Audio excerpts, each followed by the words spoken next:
Hi BookTube, Erin here. Hope you're doing very well. Today we'll be carrying on with the library tour for 2024. The books we'll be looking at are just below this shelf here that you can see. So maybe for the next one, I'll sit down and try and get it to the cameras a little closer to the books that we're pulling off. We'll see how it goes. But the books here, starting off with the letter H, it'll see us through to the letter O, just so you know what to expect, and I suppose you can try and guess which authors will be represented. It's got some of my favourite books in here. First off, a few things to move off the top of the shelf. We've got the pig card there, then just a little dish that I keep guitar plectrums in, and a little heart trinket that I found on the beach, yeah, sort of never found an owner, guessing it had been there for quite some time. Starting off, I've got a couple of books by Georgette Heyer. I've only read one of these. I've read Cotillion, which I quite liked. I didn't hate. Felt very much like what it is, a Jane Austen pastiche, but really well done. Sort of good writing. The other one that we've got is Arabella as well.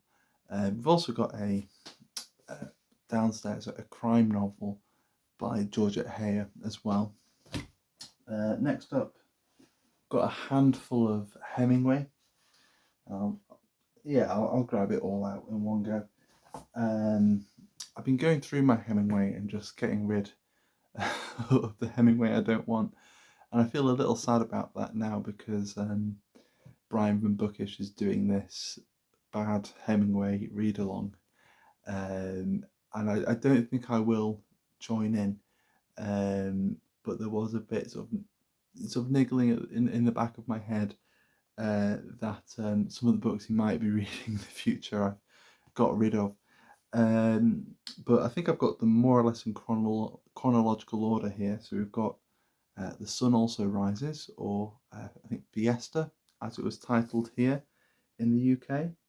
So Paris and Spain in the 20s, and bullfighting and drinking and relationship problems and I don't know, male insecurity.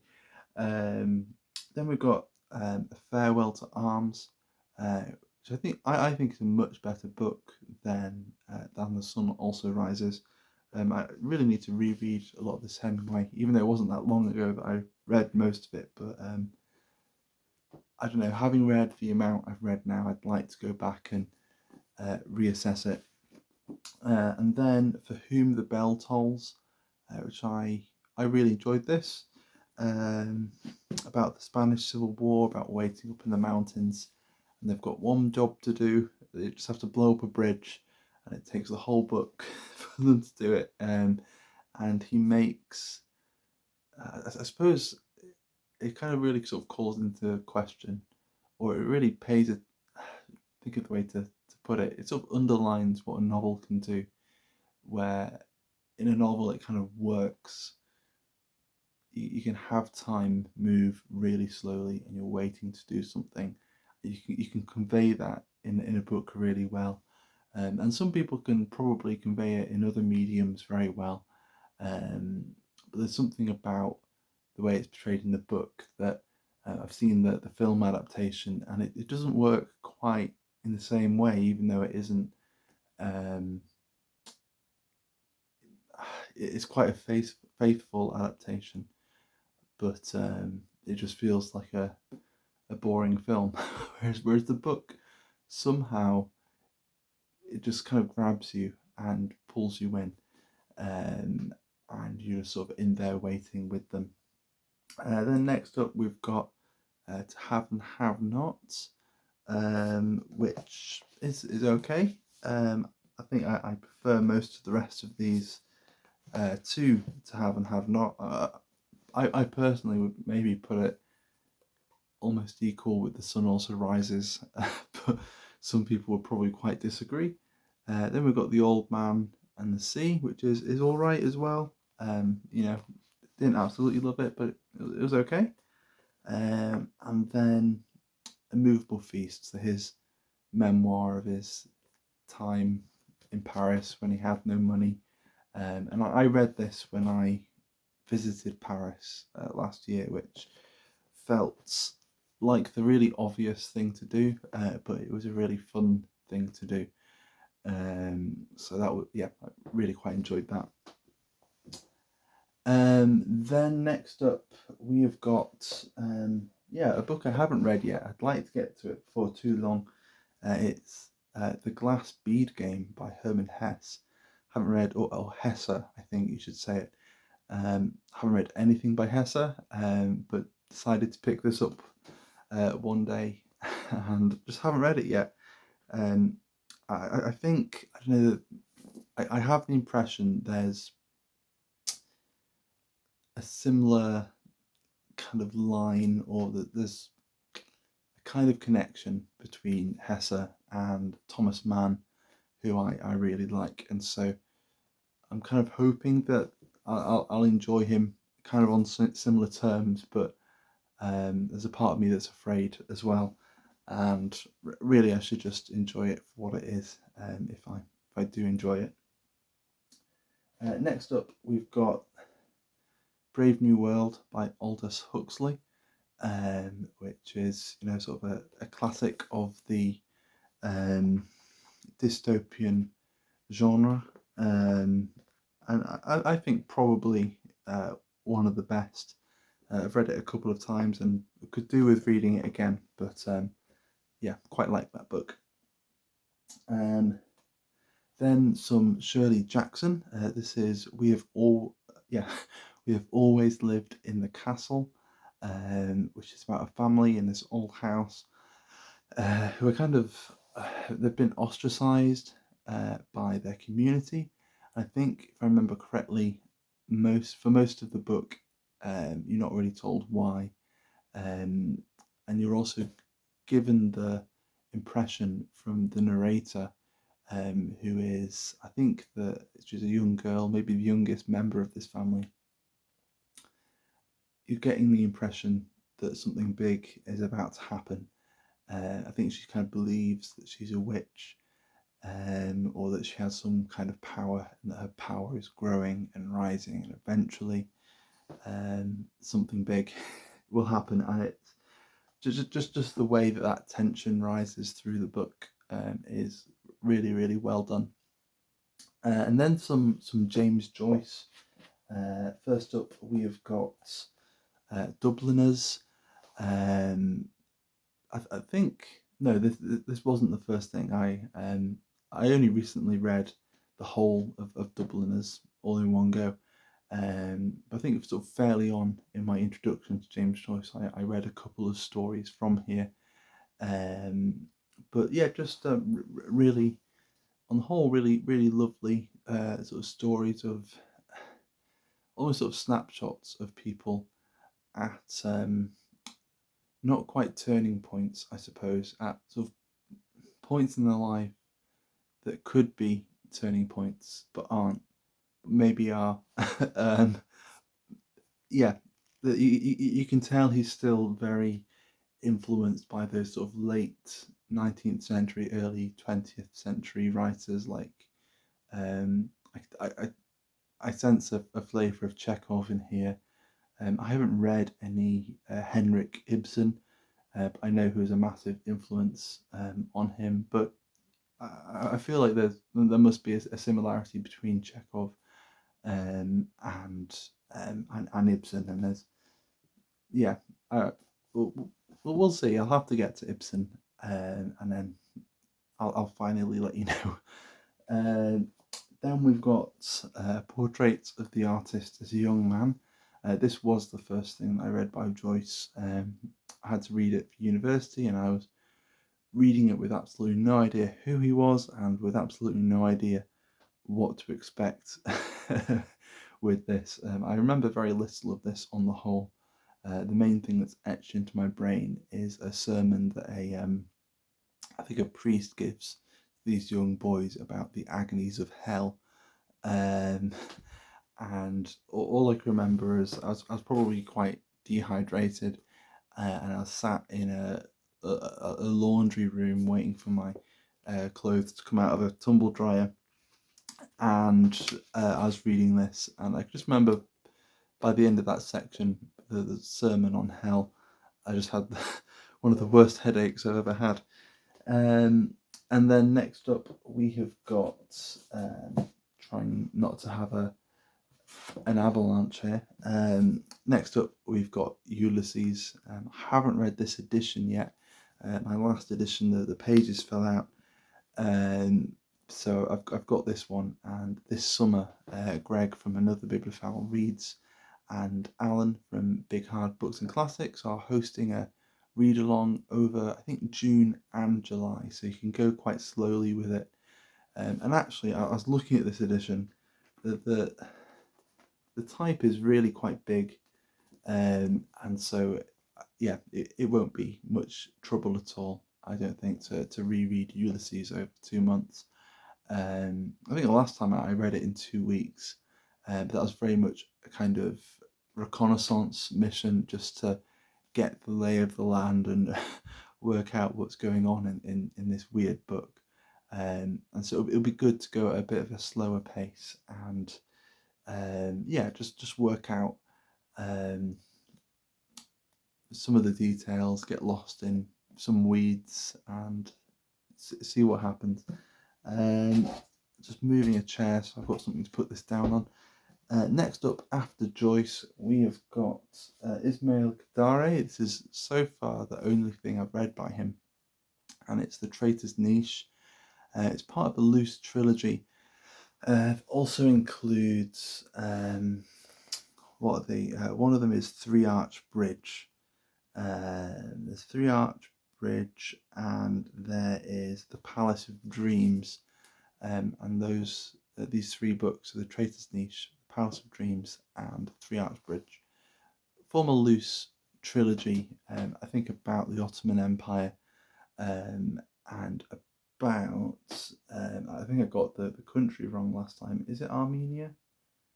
No, Albania. I knew I got it wrong.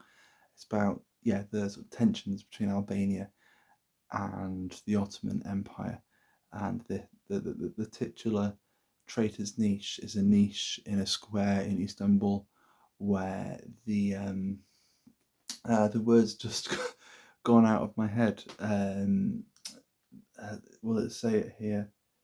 Essentially, the heads of traitors are put there for public display, and then you're sort of thrown into the hinterlands and into a sort of situation where, you know, who knows, with luck someone might get decapitated and there'll be a new head for the niche. But yeah, just really, the way it's written, it's really dreamlike, kind of surreal, but also very much rooted in history as well. So yeah, very much its own thing, and I'd like to read the other two, at least the other 2 books in that sort of loose trilogy, if not. There's a lot more that he's written. He's been writing for a long time. Then some Kafka. I think there's definitely a similarity between Kafka and Kadare. There's the Metamorphosis here. Don't really need this really. This is, who translated this one? I don't even know if it says. This seems like the kind of edition that you'd buy at the at like a museum or something. I think it's whoever bought it from. I think they have a museum where. The translation is by Karen Repin, and the main reason I still got it, even though I've got the complete stories elsewhere, is for these illustrations, which are so odd, and also sometimes it's nice just to have the metamorphosis itself in its own little book. So I thought I'd pick this up. And then we've also got The Castle. I think, again, this is these Penguin 20th century classics that I really like. And there's something about the proportions of this book, about the cover, and just the way it feels. I really love. Yeah, I really quite enjoy The Castle. If he had finished it, it would probably be my favourite thing that he wrote. There's yeah, it's just such a strange book. It's one of those where if you have those dreams where you're trying to walk forward, but you're so tired and feel so heavy that you just can't move. That's what the whole book. That's what the whole book is basically like, and it's brilliant.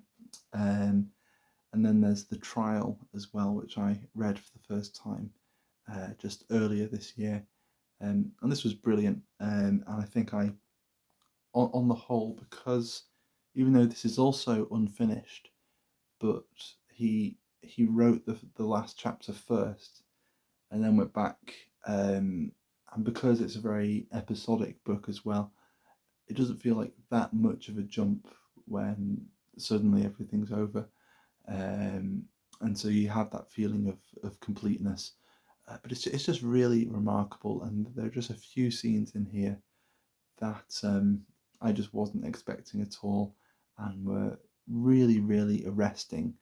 And I think with Kafka, the word judgment comes up a lot. I've been reading his diaries recently, and he was kind of obsessed, it seems, with judgment and how people saw him, how he saw himself. I just read a section where he'd read I think he must have read a psalm or something from the Old Testament, and it was something about false judges and maybe how false judges will be judged or something like that. And there's a connection to that and a myth, and essentially I think it kind of ties back into the trial, how there's the possibility that there's this world behind everything else where there are people judging you for no reason. And maybe they'll eventually get their comeuppance, or maybe not. Maybe that's the way it's supposed to be. But it's definitely a very bleak view in there. I don't know if that ramble made any sense at all. I'm still trying to make sense of the way Kafka sees things, and it's often quite funny, but also quite darkly funny. And I suppose it involves knowing a lot about Judaism, which I have a rough but not terribly thorough knowledge, I suppose. Moving on, we've got Flowers for Algernon by Daniel Keyes, a really great science fiction book about someone having their intelligence increased artificially. Initially, they try it on mice.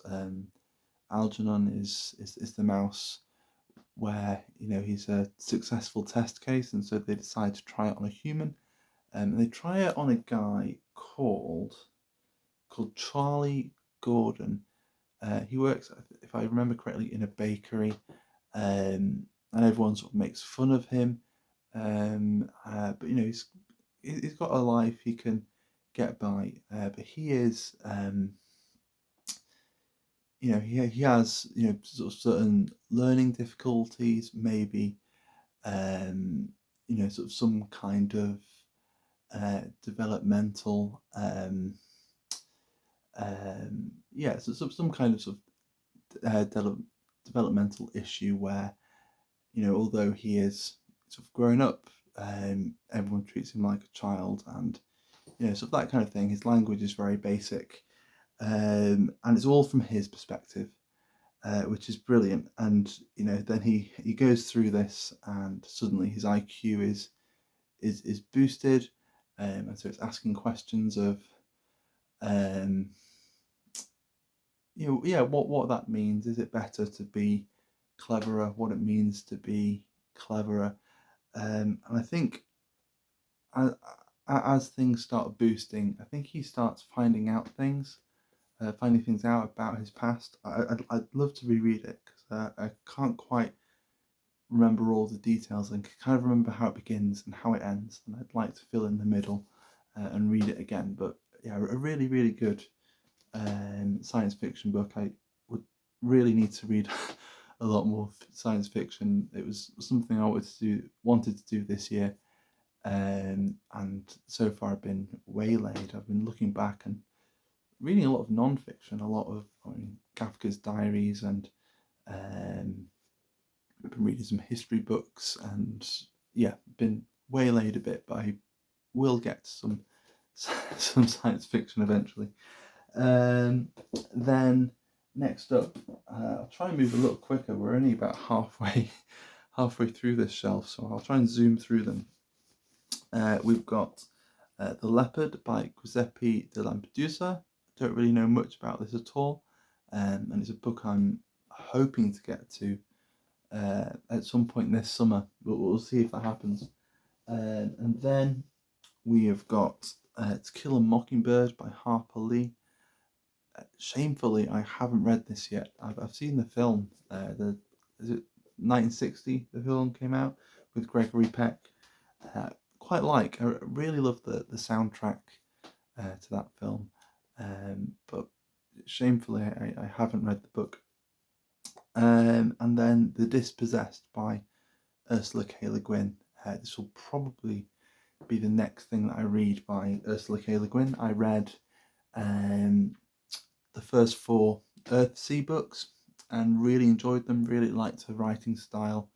So I've got a taste for Le Guin in fantasy mode. I'd like to see what she's like in sci-fi mode. And so I'll read The Dispossessed, and then we'll see where it goes from there. Next up, a book that I would love to reread because I haven't read it in this edition yet, and it is The Monk by Matthew Lewis, a wonderful Gothic novel from, is it the late 1700s? I think it is the very late, 1796.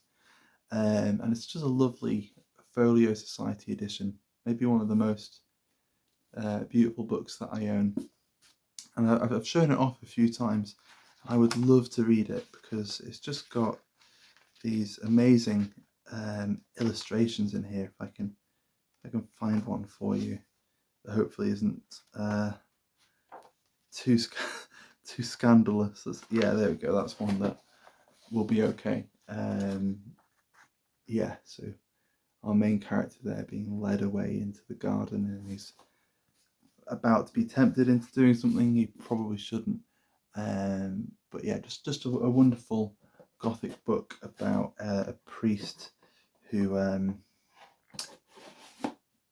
turns evil, basically.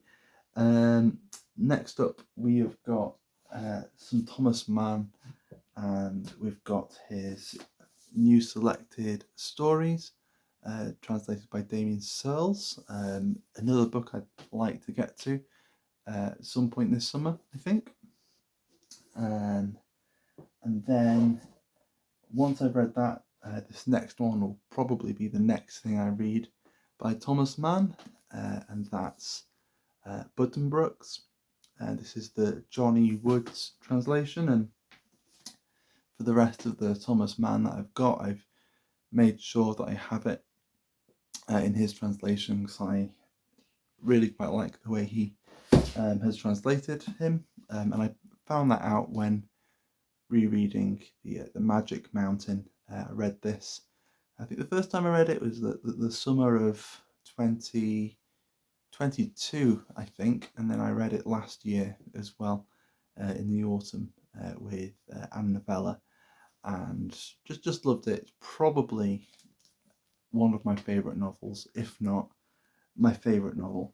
And then the other Thomas Mann that I have yet to get to, and will probably be the last I get to out of these, is Dr. Faustus, the life of the German composer Adrian Leverkühn, as told by a friend. That the subtitle goes all over the place down the cover, but again, I sought out the John E. Woods translation.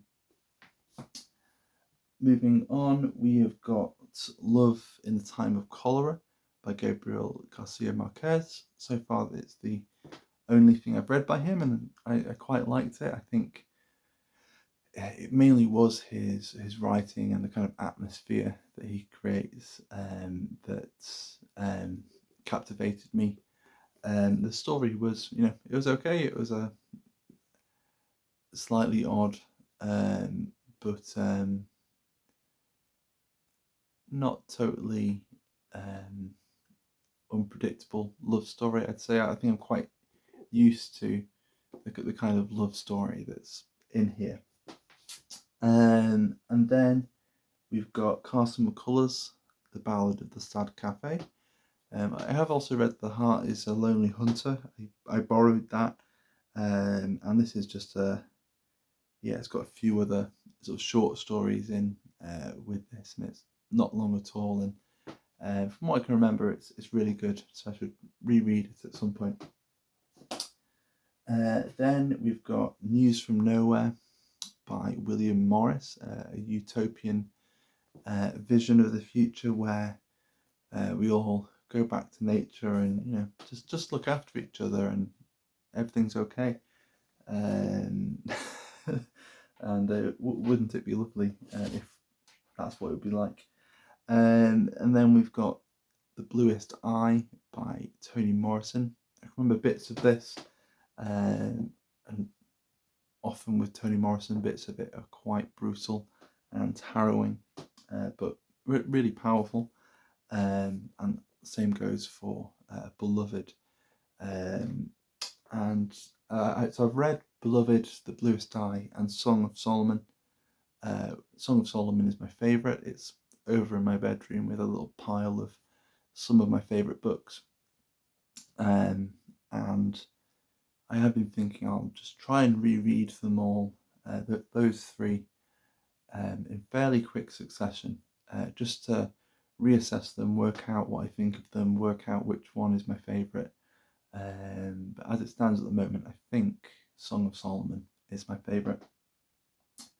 And then one I'd like to get to at some point, we have got At Swim, Two Birds by Flann O'Brien, about a guy who is kind of procrastinating, and I think is kind of trying to write a novel, and then I think some of the characters from the novel come alive and start messing around. That's the kind of rough idea I have at the moment of what it's about. Then we've got A Good Man is Hard to Find by Flannery O'Connor. I can remember the title story quite well. There's a story in here about sort of baptisms, I think. What's it called? It's just called The River, I think. I remember that quite well. And there's another story where it seems like all that really happens is someone's walking up and down the stairs in their apartment building.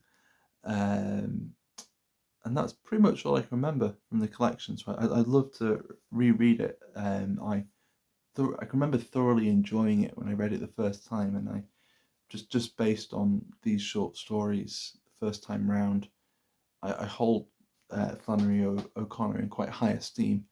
But then I feel quite embarrassed years later that I can't really remember much of most of the stories, and also I never got around to anything else by her as well, so I should try some of her novels at some point, I suppose. Then we've got Silvina Ocampo, The Imposter and Other Stories. I think I recently just talked about this in a tag video, and I was saying that I sort of wished more people read and talked about Silvina Ocampo. there's something really startling and just very much her own about her stories and her approach to them. As this cover might suggest, there's something quite surreal to a lot of them. But just yeah, I really like them. It's often the sort of surreality, if that's the right word, where everything kind of seems normal, but something's just very slightly off. At least from what I can remember. But yeah, again, just a great short story writer. And then I suppose we've had a lot of dystopian and utopian stuff so far here as well. And so we'll be finishing off with 1984, which I thought was okay.